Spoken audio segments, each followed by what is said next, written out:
ஞானானந்தமயம் தேவம் நிர்மலஸ்படிகாகிருதிம் ஆதாரம் சர்வ வித்யாநாமயக்ரீவம் உபாஸ்மகே. நேயர்கள் அனைவருக்கும் அஸ்ட்ரோ கேஎஸ் ஐயங்காரின் பணிவான நமஸ்காரங்கள். வார பலன் 30/9/2024 6/10/2024 வரலும் உண்டான வாரத்திற்கு என்னென்ன பலன் மேஷம் முதல் மீனம் வரை அப்படின்றத பார்ப்போம். அதற்கு முன்னாடி இந்த வாரத்தில் வரக்கூடிய கோல்சாரம் என்ன, இந்த வாரத்தில் இருக்கக்கூடிய விசேஷ நாட்கள் என்ன, அதற்கு பிறகு இந்த வாரத்தில் எந்தெந்த ராசிக்காரர்களுக்கு சந்திராஷ்டமம், இந்த மூணுத்தையும் வரிசைப்படுத்தி பார்க்கலாம். முதல்ல இந்த வாரத்தினுடைய கோல்சாரம்னு எடுத்தோமேயானால் காலபுருஷ தத்துவத்தின் 2வது ராசியில் குரு பகவான், அதாவது ரிஷபத்தில் குரு, மிதுனத்தில் செவ்வாய், கன்னியில் புதன், சூரியன் மற்றும் கேது, துலாத்தில் சுக்கிரன், கும்பத்தில் வக்ரம் பெற்ற சனி, மீனத்தில் ராகு. இந்த வாரம் சந்திரன் அதிவேகமாக செல்லக்கூடிய கிரகமான சந்திரன் மக நட்சத்திரம் சிம்ம ராசியிலிருந்து விருச்சிக ராசி அனுஷ நட்சத்திரம் வரலும் போகிறார். அதாவது சிம்மம், கன்னி, துலாம், விருச்சிகம் 4 ராசி கடந்து போகிறார். இந்த வாரத்தில் வரக்கூடிய விசேஷ நாட்கள் அப்படின்னு பார்த்தோமேனால் இந்த வாரத்தின் முதல் நாளான 30ஆம் தேதி அன்னைக்கு பிரதோஷ விரதம் இருக்கிறது ரொம்பவும் விசேஷம். பிரதோஷ கால பூஜையை பார்க்குறது, அதாவது சாயந்தரம் ஒரு 5:45 6:15 மணி வரலும் இருக்கக்கூடிய தீபாராதனை சிவன் கோவிலில் நந்தியின் பின்பக்கத்திலிருந்து நின்று நந்தியின் மூலியமாக பார்க்கறது ரொம்பவும் விசேஷம். இதன் மூலியமாக உங்களுக்கு வரக்கூடிய வந்த எல்லா கஷ்டங்களும் தீரக்கூடிய வாய்ப்புகள் உண்டு.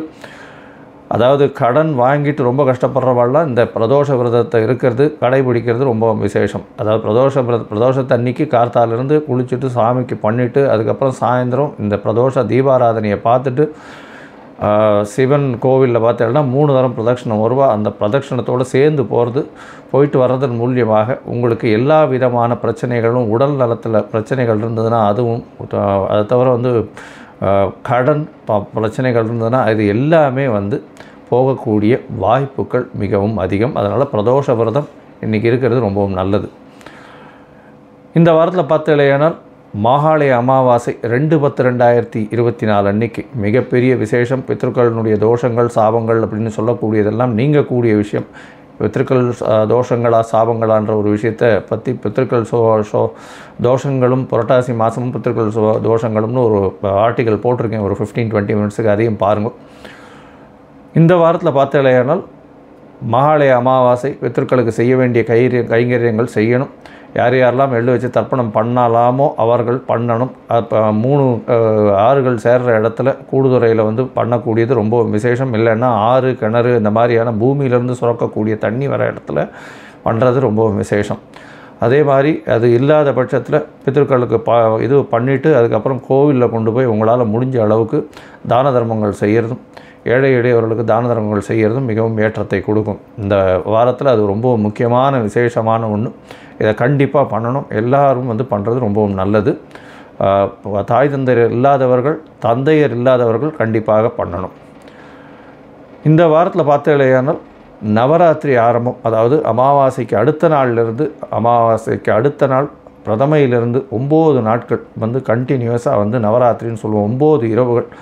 முதல் 3 நாள் துர்கைக்கும், அடுத்த 3 நாள் லக்ஷ்மிக்கும், அடுத்த 3 நாள் சரஸ்வதிக்கும், அப்படி 3 நாட்களாக ஒதுக்கியிருக்கு. முதல் 3 நாளான துர்கையினுடைய அம்சங்கள் எல்லாமே இது பண்ணுறது எல்லாமே இந்த நவராத்திரி ஆரம்பத்தில் பண்ணுவாள். இந்த வாரத்தில் பெரிய விசேஷம் இந்த நவராத்திரியும் மகாலய அமாவாசை. இது வாரமே ரொம்பவும் விசேஷமான வாரமாக இருக்குது. இந்த வாரத்தில் 6ஆம் தேதி அன்னைக்கு சதுர்த்தி. இந்த சதுர்த்தி வளர்பிறை சதுர்த்தி அப்படின்றதுனால சங்கட ஹர சதுர்த்தி. எந்த ஒரு கஷ்டம் வந்தாலும் அதை வெற்றி கொள்ளக்கூடிய சதுர்த்தி. பக்கத்தில் இருக்கிற விநாயகர் கோவிலுக்கு போய்ட்டு அங்கே உங்களால் முடிஞ்சது ஒரு தேங்காயை உடைச்சிட்டு தோப்புகரணம் போட்டு வாங்கும். அதன் மூலியமாக உங்களுக்கு வரக்கூடிய எல்லா விதமான பிரச்சனைகளும் கண்டிப்பாக போகும். சரி, இந்த வாரத்தில் வரக்கூடிய சந்திராஷ்டம ராசிகள் எந்தெந்த ராசிக்கு சந்திராஷ்டமம்னு பார்ப்போம். சந்திராஷ்டமம் இந்த வாரத்தில் மகரம், கும்பம், மேஷம், மீனம், மேஷம், இங்கே 4 ராசிகளுக்கும் இருக்குது. அதாவது மகரம், கும்பம், மீனம், மேஷம் இந்த 4 ராசிகளுக்கும் இருக்குது. சந்திராஷ்டமம்னா உங்களுடைய ராசிக்கு 8ஆம் இடத்துல சந்திர பகவான் மறையக்கூடிய காலகட்டத்தை சந்திராஷ்டமம்னு சொல்கிறோம்.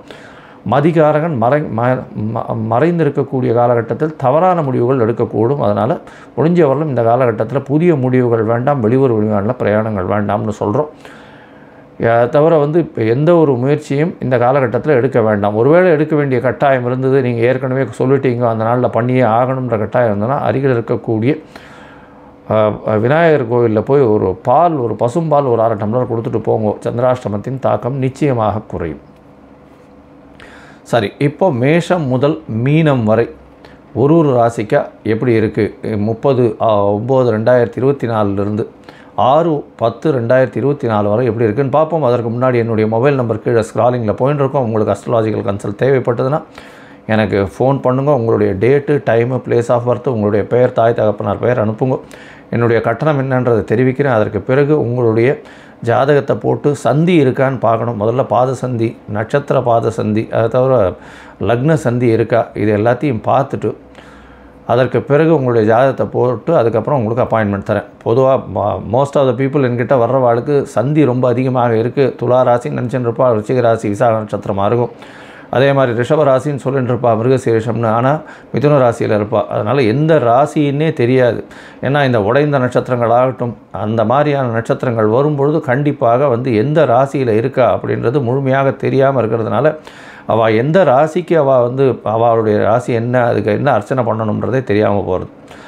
சரி, இப்போ மேஷம் முதல் மீனம் வரை 30/9/2024 6/10/2024 வரை உண்டான பலன்களை பார்க்கலாம். சிம்மம், மகம், பூரம், உத்திரம் இந்த 3 நட்சத்திரம் 9 பாதங்களை கொண்ட ராசி. ராசியின் அதிபதி அப்படின்னு சொல்லக்கூடிய ஒரு சூரிய பகவான் ராசிக்கு 2ஆம் இடத்துல இருக்கார். இந்த வாரம் ராசிக்கு 2ஆம் இடத்துல புதன் மற்றும் கேதுவோட சம்பந்தத்தில் இருக்கக்கூடிய காலகட்டம். உங்களுக்கு பார்த்திங்கன்னா பண வரவிற்கு பஞ்சம் இருக்காது. ஏன்னா 2ஆம் இடம்னு சொல்லக்கூடிய தனஸ்தானத்தை வந்து குரு பகவான் 10ஆம் இடத்துலேருந்து பார்க்குறதும், தனஸ்தான அதிபதின்னு சொல்லக்கூடிய புதன் ஆட்சி உச்ச மூல திரிகோணம் பெற்றிருக்கிறதன் மூலியமாக எல்லா வகையிலும் பணம் வரும். பேச்சினாலேயே எல்லாரையும் வெல்லக்கூடிய அளவிற்கு உங்களுக்கு மிகப்பெரிய ஏற்றம் இருக்கக்கூடிய காலகட்டமாக இருக்கும். யார் பகைவனாக இருந்தாலும் இந்த சிம்மராசிக்காரர்கள் அவர்கள் பேச்சின் மூலம் வசமாக்கக்கூடிய காலகட்டமாக இந்த காலகட்டம் அமைய போகிறது. இந்த வாரத்தில் பார்த்தீங்கன்னா உங்களுடைய ராசிக்கு 3ஆம் இடத்துல முயற்சி ஸ்தானாதிபதினு சொல்லக்கூடிய இடத்துல சுக்கிரன் ஆட்சி பெற்று போயிருக்கிறது பெரிய விசேஷம். இதன் மூலியமாக பார்த்தீங்கன்னா இளைய சகோதரி மூலியமாகவும் சகோதரன் மூலியமாகவும் நல்ல ஏற்றம் கிடைக்கக்கூடிய காலகட்டமாக அமைய போகிறது. உங்களுடைய ராசிக்கு சமசப்தமத்தில் சனி பகவான் வக்ரகதியில் இருக்கிறதுனால என்ன அப்படின்னா, எதிராளிகளை நம்பி நிச்சயமாக செய்யக்கூடிய வேலைகள் எதுவாக இருந்தாலும் வெற்றியில் சென்று முடியும். அதோடு பார்த்தேனால் உங்களுடைய எதிர்பாலினத்தவர் மூலியமாக நல்ல ஒரு ஏற்றம் கிடைக்கக்கூடிய காலகட்டமாக அமைய போகிறது. உங்களுடைய ராசிக்கு பார்ட்னர்ஷிப் பிஸ்னஸில் பெரிய ஏற்றம் கிடைக்கக்கூடிய காலகட்டமாக இந்த வாரம் அமைய போகிறது. இதன் மூலியமாக தொழிலில் பெரிய அபிவிருத்தி இருக்கும். மறைந்த இடத்திலிருந்து அதீத செல்வம் வரக்கூடிய வாய்ப்பும், மறைந்த இடத்திலிருந்து திடீர் பணம் வரக்கூடிய வாய்ப்பும், வெளிநாடு வெளியூர் போகக்கூடிய வாய்ப்பும் நிச்சயமாக இருக்கும். உங்களுடைய ராசிக்கு 11ஆம் இடத்துல செவ்வாய் பகவான் அவர் உங்களுடைய ராசிக்கு யோகர் அப்படின்னு சொல்லக்கூடிய மிகப்பெரிய யோகாதிபதினு சொல்லக்கூடியவர். அவர் 11ஆம் இடத்துல இருக்கிறதன் மூலியமாக எல்லா விதமான தனங்களும் உங்களுக்கு வந்து சேரும்.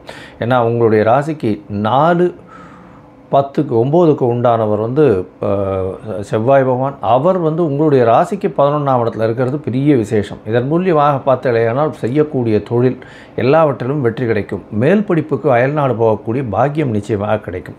இந்த வாரம் பார்த்தேனால் 30/9/2024 6/10/2024 வரலும் உண்டான வாரத்தில் சந்திர பகவான் உங்களுடைய ராசியிலேயே இந்த வாரத்தை ஆரம்பிக்கிறார். உங்களுடைய ராசியில் சனி பகவானுடைய 180 டிகிரி பார்வையில் இருக்கிறதுனால புணர்ப்பு யோகம்னு பேர். அதனால் உடல் நலத்தில் சற்று பின்னடைவு இருக்கக்கூடிய காலகட்டமாக அமையப்போகிறது. எப்போ அப்படின்னா அதாவது 30ஆம் தேதியிலிருந்து 1ஆம் தேதி அதிகாலை வரலும், 1ஆம் தேதி காலை ஒரு 4:30-5 மணி வரலும் இருக்கக்கூடிய காலகட்டம் 1/10/2024 வரும். அதுக்கப்புறம் பார்த்தீங்கன்னா உங்களுடைய ராசிக்கு 2ஆம் இடத்துல 4 கிரகங்கள் சேர்ந்திருக்கக்கூடிய காலகட்டம். அமாவாசை யோகமும் வருது. சூரியன், சந்திரன், புதன் மற்றும் கேது 4 கிரகங்கள் இருக்கக்கூடிய காலகட்டமாக அமைகிறது. இந்த காலகட்டத்தில் பார்த்தீங்கன்னா உங்களுடைய பேச்சில் நல்ல நல்லம் இருக்கும். இருந்தாலும் செலவுகள் கொஞ்சம் அதிகமாக இருக்கக்கூடிய காலகட்டம். ஏன்னா 12ஆம் அதிபதியே 2ஆம் இடத்துல போயிருக்கிறதும் 2ஆம் அதிபதி ஆட்சி பெற்று போயிருக்கிறதும் பெரிய விசேஷம். இதன் மூலியமாக உங்களுக்கு பண வரவிற்கு பஞ்சம் இருக்காது. வரக்கூடிய பணமும் சுப செலவுகளாக ஆகக்கூடிய வாய்ப்புகள் நிச்சயமாக உண்டு. உங்களுடைய ராசிக்கு 2ஆம் இடத்துல சந்திர பகவான் போகிறார். எப்போ அப்படின்னா 4ஆம் தேதி மாலை ஒரு 4:30 மணியிலிருந்து 6ஆம் தேதி அதாவது 4ஆம் தேதி காலை ஒரு 4:30 மணியிலிருந்து 6ஆம் தேதி மாலை ஒரு 4:30 மணி வரலும் இருக்கக்கூடிய காலகட்டமாக அமைகிறது. இந்த காலகட்டத்தில் பார்த்தீங்கன்னா சந்திர பகவான் உங்களுடைய ராசிக்கு 2ஆம் இடத்துல 3ஆம் இடத்துல இருக்கார். 3ஆம் இடத்துல இருக்கக்கூடிய சந்திர பகவான் சுக்கிரனோட சம்பந்தத்தில் இருக்கிறதுனால 12ஆம் அதிபதி ஒரு மறைவு ஸ்தான அதிபதி இன்னொரு மறைவு ஸ்தானத்தில் இருக்கிறது பெரிய விசேஷம். இதன் மூலியமாக வெளிநாடு போகணும்னு பார்த்துட்டு இருக்கிறவர்களுக்கு அந்த முயற்சிகள் எல்லாமே வெற்றி பெறக்கூடிய வாய்ப்புகள் நிச்சயமாக உண்டு. இதை தவிர பார்த்தீங்கன்னா இளைய சகோதர சகோதரிகள் மூலியமாக நல்ல ஏற்றம் கிடைக்கக்கூடிய காலகட்டமாக இருக்கும். உங்களுடைய ராசிக்கு 10ஆம் அதிபதியும் 3ஆம் இடத்திலே ஆட்சி பெற்றிருக்கிறது பெரிய விசேஷம். இதன் மூலியமாக தொழிலில் நீங்கள் செய்யக்கூடிய ஒரு மாற்றம் பெரிய ஏற்றத்தை கொண்டு விடக்கூடிய காலகட்டமாக அமையும்.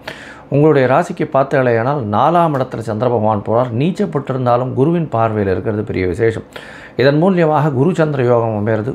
அதாவது கஜகேசரி யோகம்னு சொல்லக்கூடிய குருவின் பார்வை சமசப்தம பார்வை, அதாவது சந்திரனும் குருவும் ஒருவர் நேரடி பார்வை இருக்கிறது பெரிய விசேஷம். இதனால் பார்த்தீங்கன்னா 4ஆம் இடத்தில் இருக்கக்கூடிய சந்திரன் திக்பலம் பெறுறதும் பெரிய ஏற்றத்தை கொடுக்கக்கூடிய காலமாக இருக்கும். தாயின் உடல்நிலையில் நல்ல ஒரு ஏற்றம் இருக்கும். தந்தையின் உடல்நிலையில் நல்ல ஒரு ஏற்றம் இருக்கக்கூடிய காலகட்டம். பண வரவிற்கு பஞ்சம் இருக்காது. படிக்கக்கூடிய மாணவர்களுக்கு பெரிய ஏற்றம் கிடைக்கக்கூடிய வாரமாக இந்த வாரம் அமையிறது. இந்த வாரத்தில் பிரதோஷ காலம் வர்றதுனால அருகில் இருக்கக்கூடிய சிவன் கோவிலுக்கு போயிட்டு வாங்க. பிரதோஷ காலத்தில் போய் சிவபெருமானை சேவிச்சுட்டு வர்றதன் மூலியமாக உங்களுக்கு எல்லா விதமான ஏற்றங்களும் மாற்றங்களும் உங்களுடைய வாழ்வில் நிச்சயமாக சேரும். லோகா சமஸ்தா சுகினோ பவந்து. நன்றி, நமஸ்காரம். Astro KS Iyengar YouTube channel பார்த்தமைக்கு நன்றிகள். மேலும் இது போன்ற ஆன்மீக ஜோதிஷ தகவல்கள் உங்களை அடைய Astro KS Iyengar YouTube channel subscribe செய்யவும், பெல் ஐக்கானை மறக்காமல் அழுத்தவும். நன்றி, வணக்கம்.